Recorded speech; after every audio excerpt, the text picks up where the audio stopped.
بسم اللہ الرحمن الرحیم نحمدہ و نصلی علی رسولہ الکریم اما بعد۔ محترم ناظرین کرام، السلام علیکم ورحمۃ اللہ وبرکاتہ۔ گزشتہ ہم نے ماہ رمضان المبارک کی فضیلت اور اس کی اہمیت کے متعلق بات کی تھی۔ انشاءاللہ تعالی آج ہم نماز تراویح کے متعلق چند اہم مسائل پر گفتگو کریں گے۔ ان میں کا پہلا مسئلہ یہ ہے کہ تراویح سنت مؤکدہ ہے۔ سنت مؤکدہ کا مطلب جسے حضور علیہ السلام نے ہمیشہ کیا ہو لیکن کبھی ایک آدھ مرتبہ آپ نے ترک فرما دیا ہو، اس کا بلا عذر چھوڑنے والا شخص مستحق عتاب و گناہگار ہوگا۔ دوسرا مسئلہ یہ ہے کہ جس رات کو رمضان المبارک کا چاند دیکھا جائے اسی رات سے تراویح شروع کی جائے، اور جس رات کو شوال المکرم یعنی پہلی شوال کا چاند نظر آئے اس وقت چھوڑی جائے۔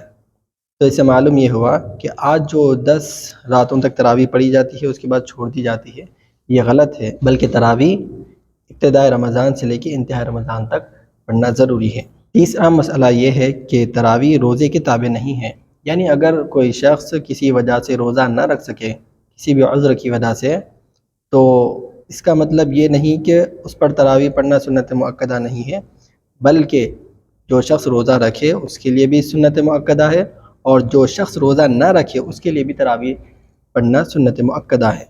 چوتھا مسئلہ یہ ہے کہ تراویح کا وقت نماز عشاء کے بعد سے لے کر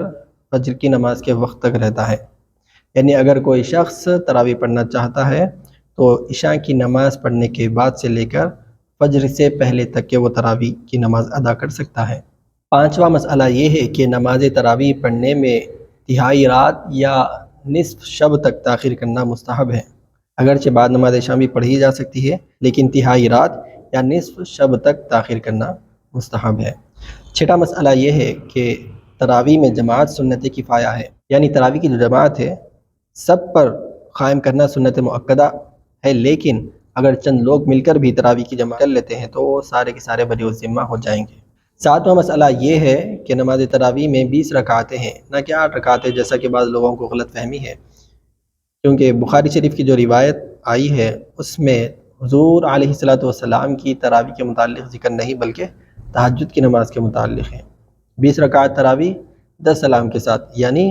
ہر 2 رکعت کے بعد سلام پھیرا جائے گا۔ آٹھواں مسئلہ یہ ہے کہ نماز تراویح میں 1 مرتبہ قرآن مجید ختم کرنا